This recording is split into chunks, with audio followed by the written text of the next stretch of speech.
Anyway, I was saying I don't think I've experienced any bigotry other than regular being somewhat different, junior high school stuff, bigotry, nothing of that nature. And yeah, the fact that I was stabbed in a pride parade is not like, oh, how stupid is this guy? He says he hasn't experienced bigotry. I'm talking about me living my life in Jerusalem. That's a mistake a lot of people make, like taking an exception to the rule, even though it's horrible and traumatic. And by the way, but that was one event. It's by the way it is an exception, even to the Orthodox community, because you kind of have to wait 10 years for this fucking effort to get out of jail and then do that kind of stuff again. And he murdered. That's the kind of I know about it. Yeah, but he murdered a participant in the parade. She wasn't even gay. 10 years. Yeah.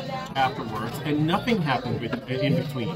So I live amongst Orthodox people, a lot of them. I train in a gym that is men only, and whenever someone finds out, it's like, okay, wow, it's interesting. They ask questions, nothing more than But this is like a what's the word? An archetypical example of the irrationality and bigotry of the radical left itself. Because on the one hand, they're like, oh, don't generalize about all sorts of minorities. You can't generalize. If you even point out one negative thing, it's like you're the devil, you're homophobic. But they'll take one event out of 10 years and then apply that to the entire population.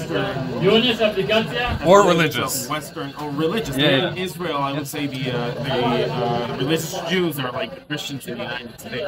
Of course. And I think that here in Israel, by the way, they say everything is a phobia: Islamophobia, homophobia, blah blah blah phobia. But the real phobia is a phobia that I've experienced myself. Is religious phobia.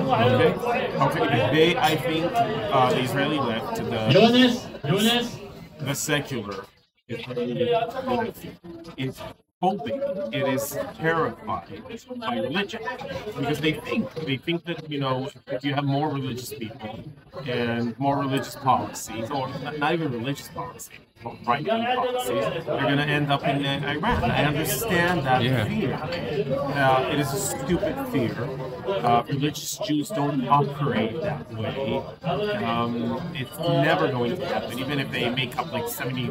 Because our values are different.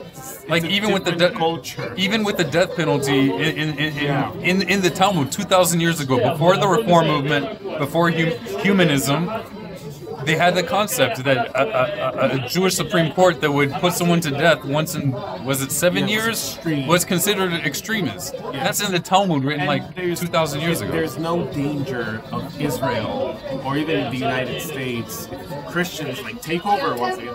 There's no danger of them becoming a theocracy or something that is so dystopian, like totalitarian and violent, like it's about culture. Murderous. It's not just about the beliefs themselves. Right. It's about the political structure that they create, and they're not going to create that kind of political structure. So I've grown out of it. I think I've grown up, and I don't think that this is a danger.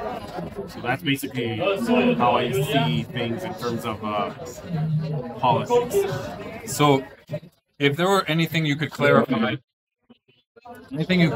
about Israel. Well, to the outside world, to people who don't really understand or know Israel. Because there's a lot of misunderstandings or claims about... Yeah, well, as a right-winger and as a Zionist, I would say that people should... look, it's not...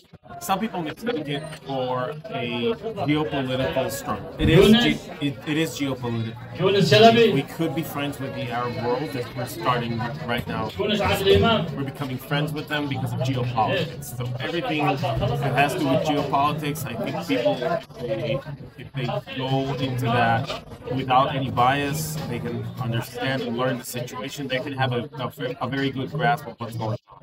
but it's more than that. Like everything's more than just geopolitics. I think there's one side here that is, I mean, the Israelis, the Jews, they are the more civilized part, and we do just want to establish a liberal society. That's basically what's happening here.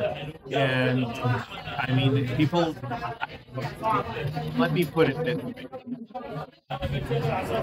It is true that whenever you make concessions, they come for you. I'm talking about the Arabs. I'm talking about the Palestinians. They have one goal, and they're not going to grow out of it. I don't know. And they don't hide it. They openly talk about it. Yeah, maybe 100 years from now, we're going to go through like a renaissance.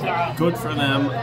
I'm not going to wait for that. I am absolutely, when I see the barbarity, when I see what happens, there's too many demographics. There's too many Palestinian settlements popping up. These are terror nests. I do believe in the idea of transfer. I don't know how to say it. You mean population transfer? Population transfer. Absolutely. I am pro-Israel. I think that is this transfer based on race, based on color of skin, based on what they believe. I'm not talking about taking all the Arabs and getting rid of them. So like if you had think that this is a strategic and it's a